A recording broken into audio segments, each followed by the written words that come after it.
Hi everyone, welcome to another video of SyncBricks. This is a video series of osTicket. osTicket is a versatile and powerful and open source help desk and ticketing system. It is designed to simplify and streamline the management of tasks and customer support operations. With wide ranging capabilities, it's not just a ticketing system, it's a complete solution for managing requests, inquiries, and tasks for any purpose you can imagine. One of the standout features of osTicket is its flexibility. It is essentially a low-code platform that empowers you to design custom forms and workflows tailored to your specific needs. This means that you can create the ideal support ticketing system, task management system, or any other tracking that suits your unique requirements. So it's not only customer support portal for the external customers, but you can also use it for internal. It could be HR ticketing system, IT ticketing system, and internally and externally for any ticketing needs. The best part is that osTicket is completely free and easy to deploy. You are not just bound to specific server or hosting service. You can deploy it on virtually or any server that suits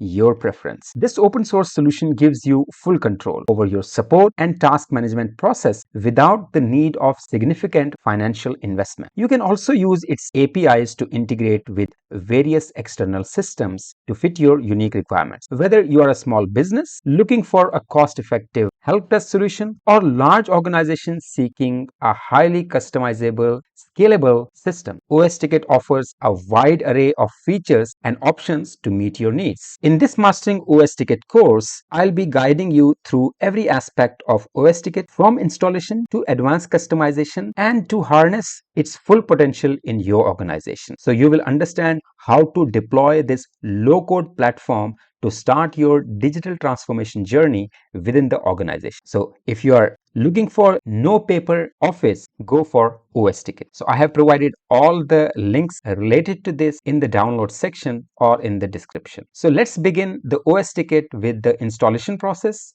which I have covered in next video.